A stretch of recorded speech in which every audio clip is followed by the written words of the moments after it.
has gone through this kind of a situation where they are right on a crossroad and they don't know whether the left path is good or right path is good. But we always remember this thing that the path which is less traveled doesn't mean that it is not good. It is also can also change your perspective of life, and maybe it is something made for you only.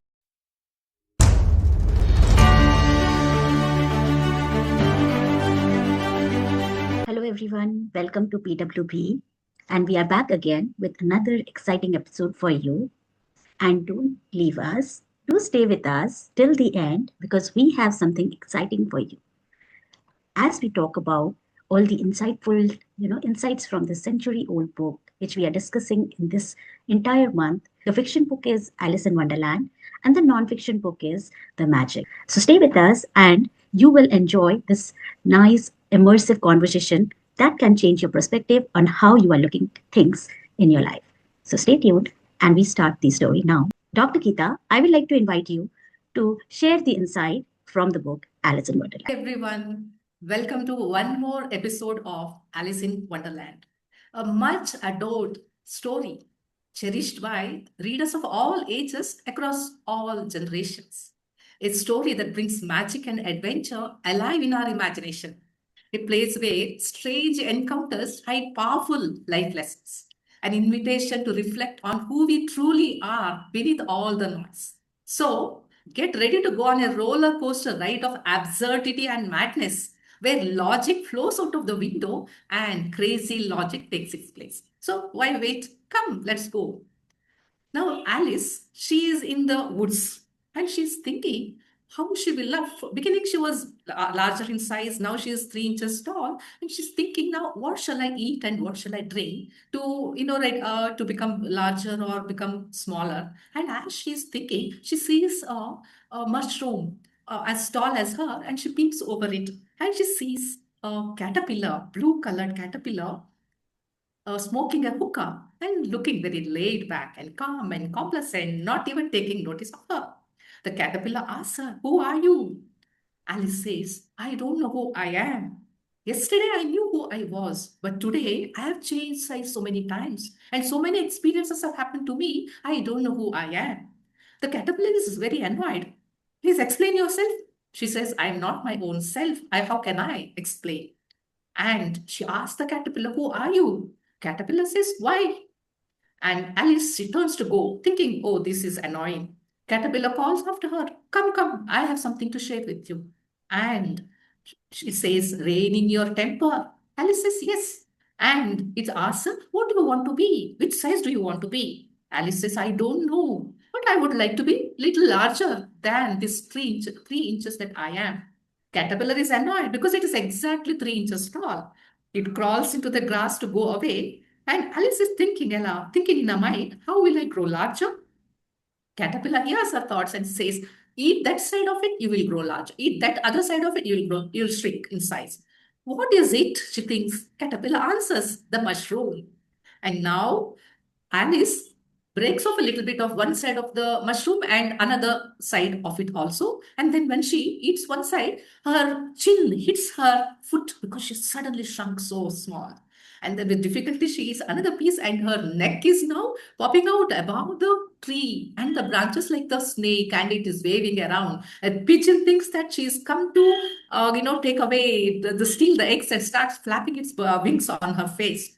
Now, with measured eating, she regains her size and then she starts walking. And she comes to a clearing where there is a large house and she sees a uniformed footman come running with his face is like a fish. And he's bringing an invite and gives it to another footman in front of the house, the door of the house, whose face is like a frog.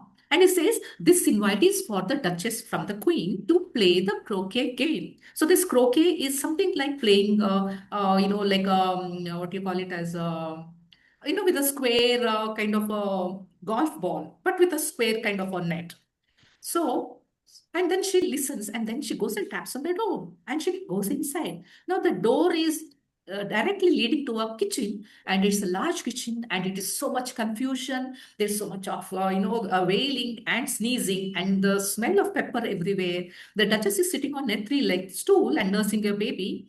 And the cook is stirring something on the fire, and it is something like a soup. And so much pepper must be there because everybody is sneezing except the cook and a cat, Cheshire cat, which is grinning from here to here. Now, Alice thinks, can the cat's grin? She asks, why is it grinning? The Duchess says, you don't know anything about anything. And the cook takes down the soup, and she starts throwing pots and pans and implements at the Duchess. Duchess doesn't seem to have any effect on her. She doesn't even flinch. She doesn't even feel it. Suddenly she stands up and she flicks the baby at Alice and she says, I have to go. You nurse the baby for a bit. I have to go and play with the queen. I have to play the game of croquet. Now Alice thinks if I don't take away this baby, they're going to kill it. And the baby grunts in reply. And she thinks, what? It is grunting. If you are somebody who is what is a pig, then I am not going to have anything to do with you. And she peeps down, and it is really the baby is a pig. And she sets it down on the ground and it trots off into the woods. Now Alice, she starts walking on the grounds there, and she thinks, now where shall I go? Which direction shall I go? Which direction I have to move forward? And she sees the cat on the branches of the tree, and it says, where do you want to go? And Alice says, I don't know where I want to go. And it says, if you go that side, you will go to the Mad Hatter's house. If you go to the other side, you will go to the March Hare's house. And Alice now thinks, what shall I do? And the cat is now telling her, if you're going to the game, if you're going to the croquet game there, you will find me there, and disappears. Now, what I was thinking is, it is so much reflective of our life, where when we are growing up or when we are transitioning from one situation to the other, maybe it could be our personal or social or any other. It is, we are so unsure. We don't know what is our identity, who we are, and what do we really want, where we should really go, which direction our life is taking. And it is so similar here. What do you think, Siddharth? Do you have any, your reflections on this? Please share. This story, whenever I read or like how you are telling this story, is so reflective of our journey, and even now today it is so relevant. While you're talking about it, I can remember the times when I have been in crossroads.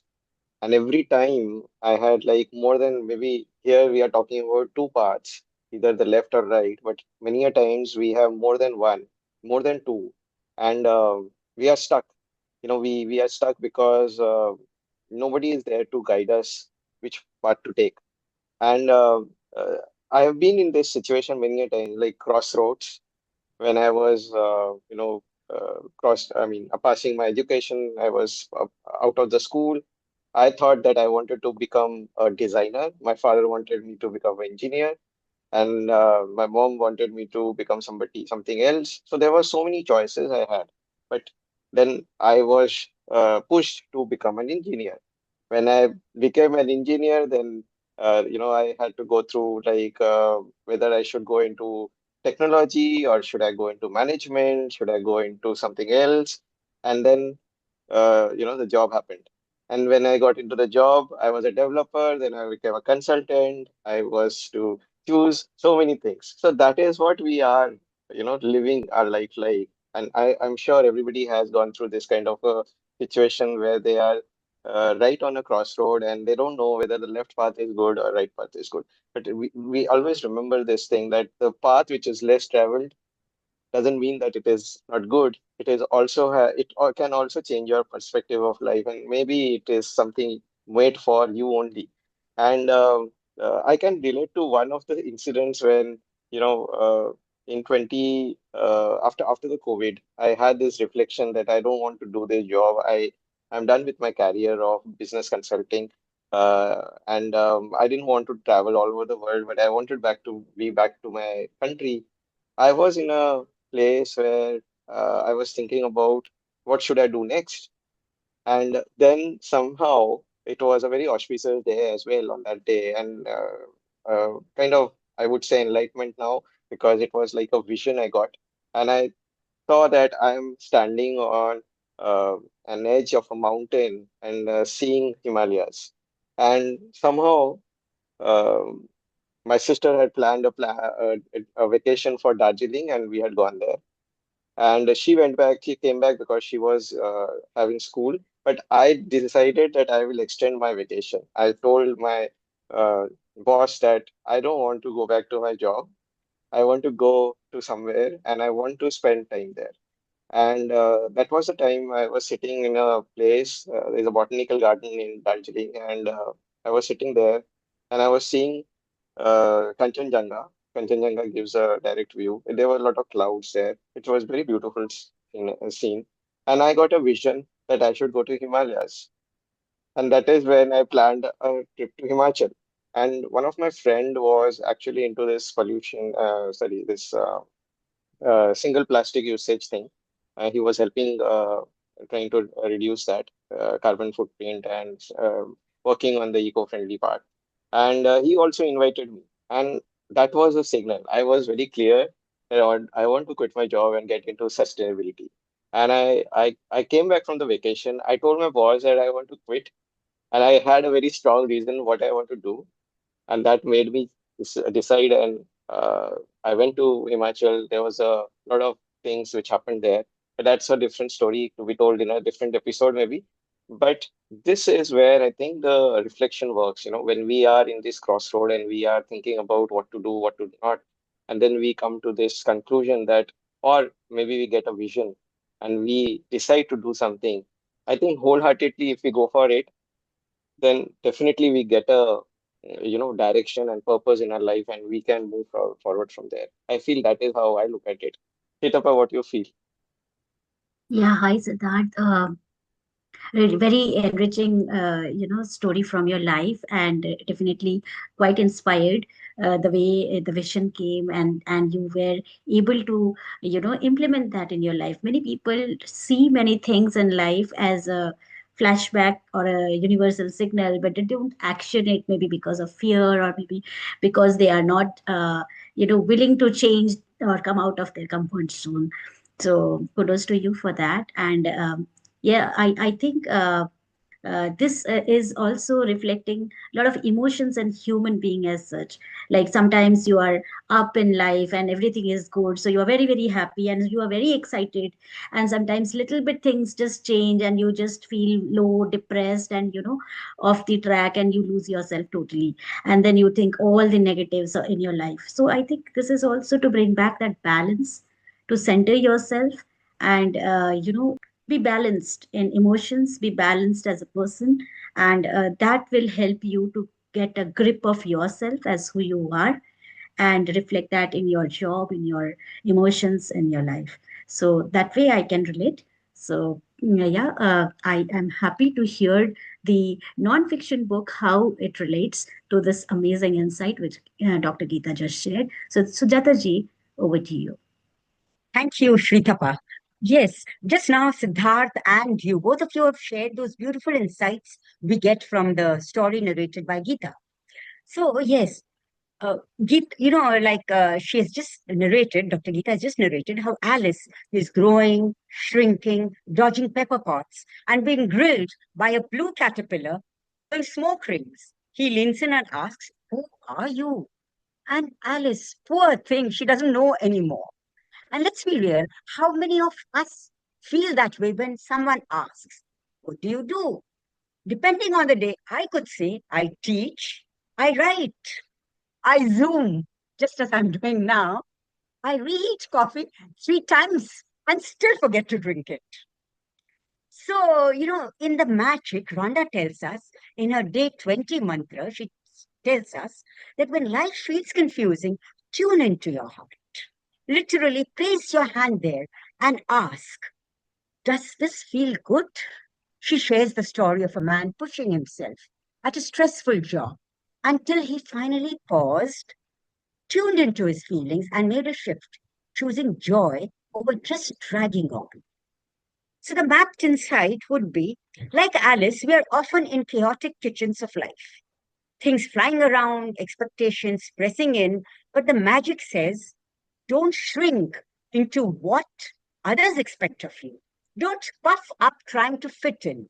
Just tune into your own inner compass, your gratitude, and your heart, and you'll rediscover who you truly are.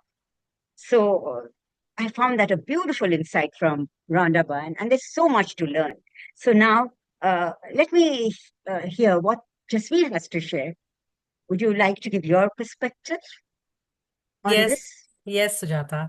So, from my own life experience, like how Rhonda has mentioned, that you need to listen to your heart because that's where you get all your answers. So, as Siddharth was also mentioning about crossroads, I think most of us as professionals have been in a situation where we are at crossroads and we need to make a decision. And the best person to listen to is your own heart because we know in heart of hearts what we want from our life.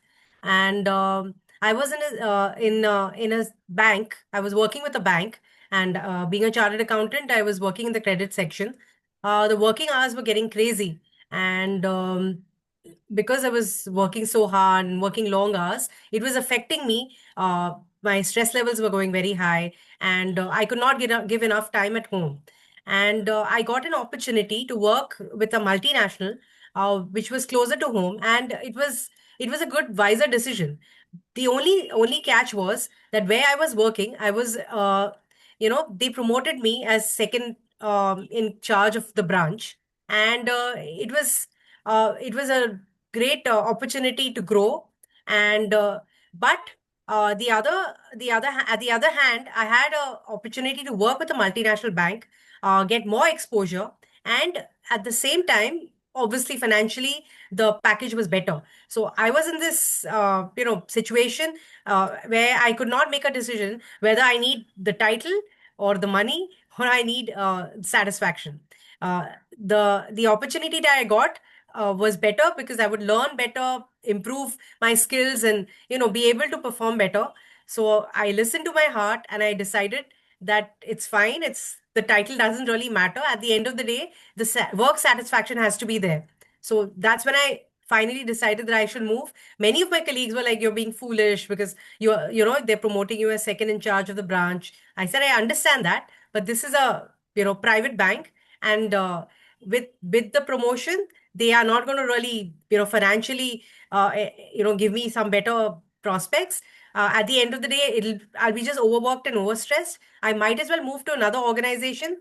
And I loved the culture, and it was a great decision. I listened to my heart because the culture was like, it was like being in an institution where you're learning, growing, and you have the freedom to make your decisions, which usually most multinationals do offer. And I really thank God that I showed gratitude, and I behaved listening to my heart. That is what really helped.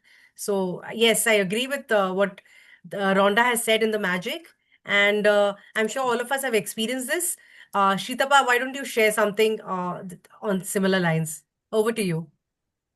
Thank you for sharing an insightful story again. And I'm sure many of us do get this strong insight from within that what needs to be done. Either we get carried away with what others are saying, or we just shut ourselves thinking maybe it's not for us, maybe I cannot do, or maybe that will be too much for me. I don't know. I am confused. All these things pop us more in head than understanding your inner voice. So I've always been speaking and very vocal about this inner strength and inner voice. You must speak up for yourself, and you must have the courage to follow your heart. So I think if we do that, we do what our heart has said yes to, and because it has come from heart, you are going to likely 95% chances that you will make it better because you have decided to commit, and you will commit willingly. But if you have chosen a path which was guided by someone and your heart didn't say yes, most likely you will fail there because you were not there your 100%. That's what I feel has helped me grow. And that is what I will like to share with all, that stick to what your heart says and follow your heart. Yeah. With this, I give it back to everyone. The time we had here was beautiful. We shared a lot of insights today, and I will give Dr. Geeta, again to discuss the Alice in Wonderland and some more insights from her. Dr. That is Geeta. a that's a beautiful takeaway, Sritapa, where you need to have courage, to follow your heart and listen to your inner voice. And that's exactly what Alice has been doing. And it is aligning so well. Such a beautiful takeaway. Now, Alice, she listens to the cat giving her directions. And the cat tells her, if you go that side, it is Mad Hatter. And if you go the other side, it is March Hare. And Alice says, I don't want to go amongst mad people. But cat says, everybody is mad here. And now she proceeds further and she comes to a big house. And there is a tree outside the house. And there is a long table. And the end of the table, three creatures are sitting there. One is the Mad Hatter, other one is the March Hare, and in between is the Dormouse, fast asleep. And she was wondering why they are crowded around that one place. As soon as they see her, they cry out, "No place, no place." And Alice gets very indignant. She says, "There is place," and she pulls out the armchair and she settles herself down there. Mad Hatter is talking. He is asking, he is giving a riddle. Why is Raven like a writing table? Alice says aloud, "Oh, you are asking a riddle. I am sure I can answer that." Mad Hatter looks at her and he says, "Answer that." She contemplates and she says, "Oh, I don't know the answer. Tell me, what is it? What is the answer?" Mad Hatter says, "I don't know." And the March Hare says, "I don't know." Even the Dormouse says, "I don't know."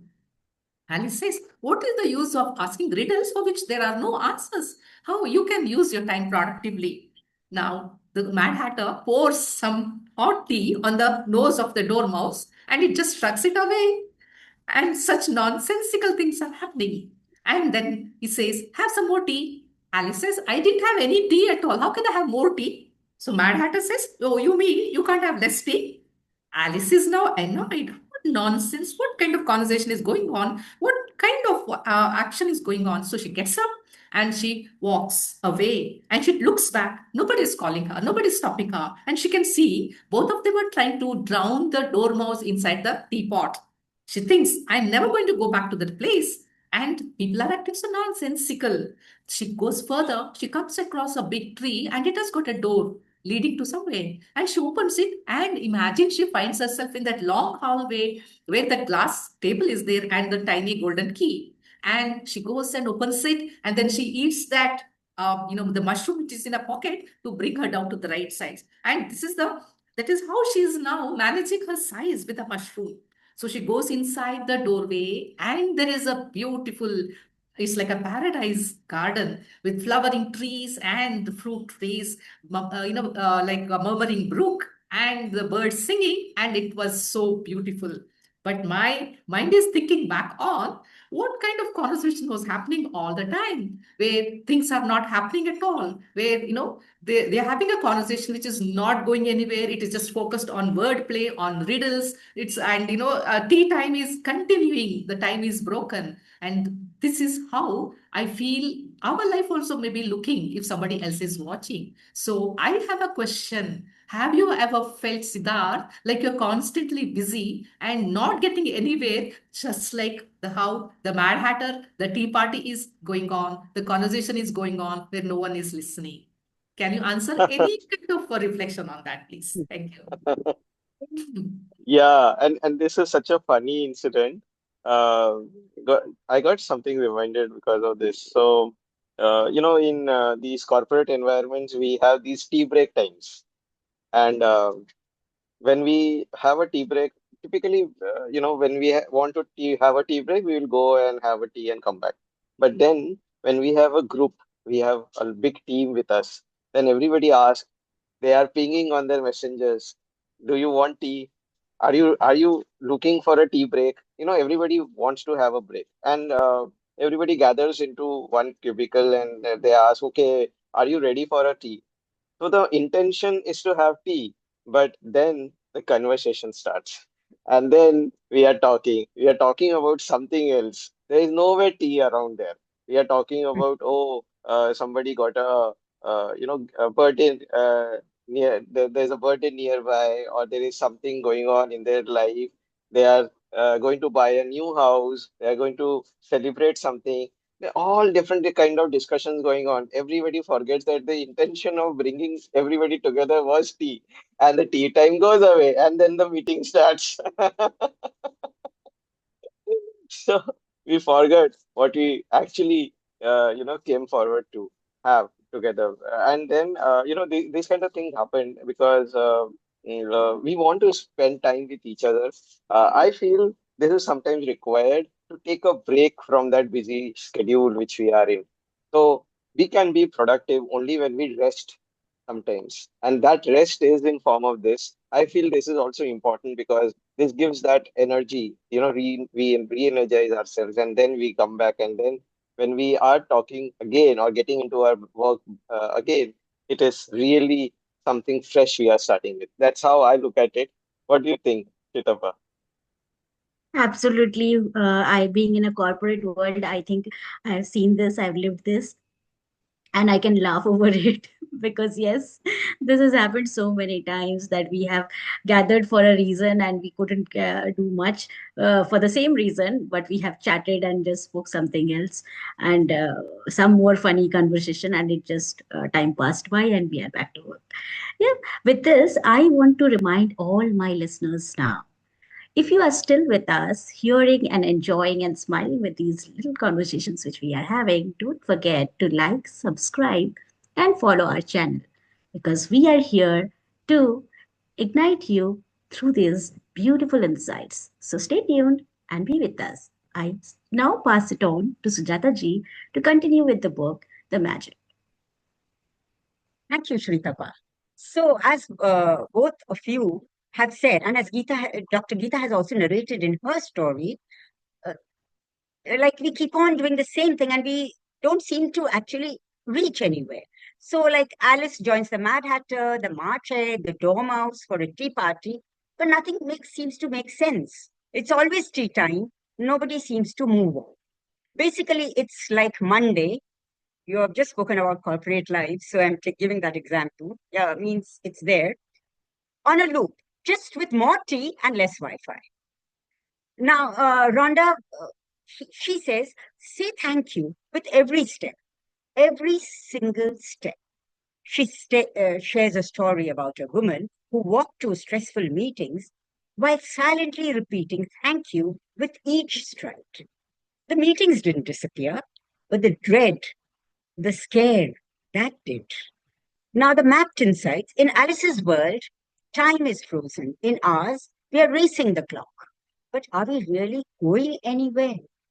Like you just shared about the tea time, where they were discussing all kind of things. That's the kind of real life mapping that some of you have done. Now, Rhonda reminds us step by step, gratitude grounds us. You don't need to sprint. You just need to walk awake. So now, Jasbir, would you like to share something? Yes, Sujata, this thing about gratitude works a lot with money also. I'm coming back to that because of my own experience.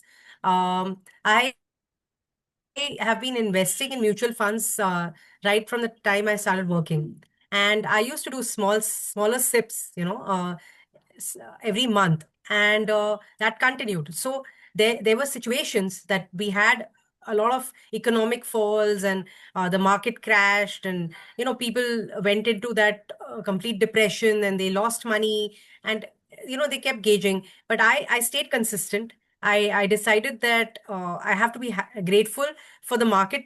When the market rose, my portfolio did brilliantly. So when the market falls, everything is temporary, nothing is permanent. It's like the wave which goes up and down. So I stayed patient, and I watched the market as it went through its upheavals, and it was crazy because at certain points in time, because of political situations, the economy was getting affected globally. The Lehman Brothers scam, there was so much that was happening. So I'm talking of over a period of 20 years. And today, because of this consistency, I mean, my portfolio has actually generated wealth which is 3x of what anyone else would have generated, just because I was grateful and happy that it's consistently moving up. Need not be a very high jump in the portfolio. And in fact, now I my wealth manager, because now it's getting a little difficult for me to personally manage my portfolio. He's amazed with the way my, the funds that I invested in. He's like, wow, they have really performed extraordinarily, like 600 times and stuff like that. So it's all because of having the patience and the gratitude that yes, this will grow. There's nothing to worry. It'll keep growing. It'll keep rising because of this positive attitude and this gratitude that money will keep flowing. It's just whenever those falls happen in the market, I did not panic. I kept calm. I said, this is just temporary. It'll, this will pass by. And that's exactly what happened. So Rhonda is perfectly right when she says that the magic lies in having gratitude for what you have, and it helps. The wealth, whether it's emotional, financial, personal, all that, career wise, it all grows with gratitude. I'm sure, Shritapa, you would also agree with this. Please give us your views. Yeah, beautifully explained, and I think very, very relatable. Thank you for sharing that, Jasbir. I'm sure whoever is listening, this is the magic moment, guys, where you know how you can grow in leaps and bounds practicing gratitude. So I personally feel that if you know the magic lies within, so all this which Rhonda is sharing is all to do with yourself. It doesn't require anything exceptional. So if you hear this insights from this book, everyone is pointing towards inwards. The journey, if you know that yes, if you practice gratitude, be thankful of what you have. So looking at the glass, I have a very simple example. If you look at a half empty glass, how do you look at it? Is it half full or is it half empty? That shift in how you look at things can shift many things in your life. And that is what will always help you to be grateful for what you have in life. With this, I conclude today's conversation. And don't go away. As I had said, I have an announcement to make. So, end of every month, we do have an amazing, exciting BWB Mega Sunday quiz. And yes, my friends, you are all invited to join us and win some exciting, exciting goodies from the BWB team. And if you are a winner, we do reflect the winners that this is the winning of the month, and winner of the month gets the goodies through us. So stay connected, win a lot of things from us as you learn through these series. Bye bye. Take care. Good night.